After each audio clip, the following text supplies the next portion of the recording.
تیمێکی سوپای ئەمریکا لە هەرێمی کوردستان بە هاوکاری وەزارەتی پێشمەرگە خولێکی فریاگوزاری خێرا بۆ ژمارەیەک پێشمەرگە دەکاتەوە. لەو خولەدا بەشداربووان فێری چۆنیەتی خۆپاراستن و ڕزگارکردنی بریندارەکان لە کاتی جەنگ دەکرێن، بە تایبەتی چۆنیەتی ڕاگررتنی خوێنبەربوون و پێشکەشکردنی چارەسەرە سەرەتاییەکان. لەوبارەیەوە سەرپەرشتیارانی خولەکە هەنگاوی لەو جۆرە بەگرنگ و پێویست دەزانن لە پێناو کەمکردنەوەی قوربانیەکان و دروستکردنی گیانی هاوکاری و هەماهەنگی لە نێوان هێزەکانی پێشمەرگە.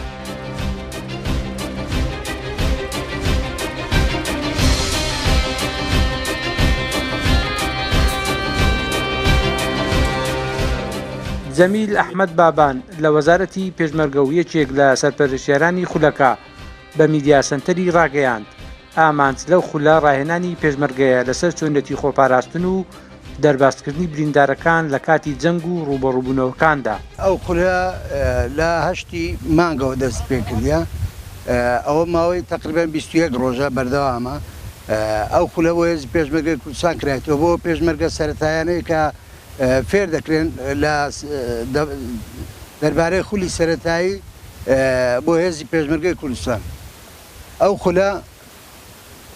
خولە لە 4 بەش پێکات، هەر بەشەی چەند پێشمەرگەیەکی گرتەوە، زیاتر لە 24 پێشمەرگە بووە، ئەوەی ئێستا 24 پێشمەرگە بەشدارن لەو خولە. ئەو خولە ئاماز لەو خولە چۆنێتە ڕزگارکردنی بریندارە لە بەرەکانی جەنگ.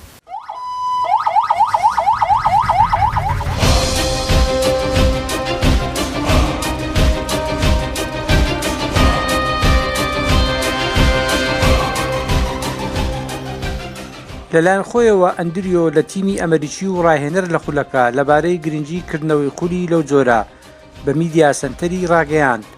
گرنگی ئەو خولە ئەوەیە چۆنیەتی خۆپاراستن و چۆنیەتی شەڕکردنە لە کاتی جەنگدا، لەگەڵ چۆنیەتی پاراستنی و کەسانەی لە سەنگەرەکانیان بریندار دەبێت، بە تایبەتی چۆنیەتی خوێنڕاگرتن.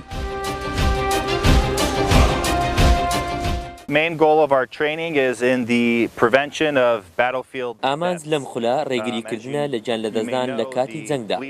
هەروەک دەزانین هۆکاری سەرەکی گیانلەدەستدانی بریندارەکان خوێنبەربوونە، بۆیە هەموو ئەوانەی بەشدارن لەم خولە کردووە شارەزایەکی باشیان لەو بوارە وەرگرتووە.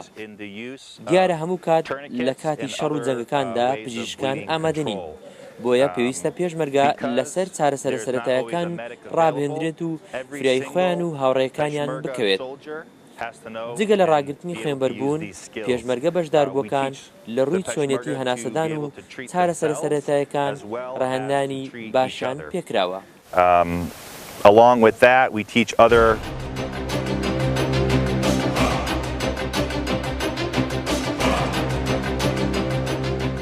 بەوتەی شارەزانی بواری سەربازی کردنەوەی خولی لەو جۆرە لەلایەن هاوپەیمانانەوە دەبێتە هۆکارێک بۆ ئاشنابوونی پێشمەرگە بە زانست و زانیاری تازە و سوودوەرگرتن لە توانە و ئەزمموی وڵاتان.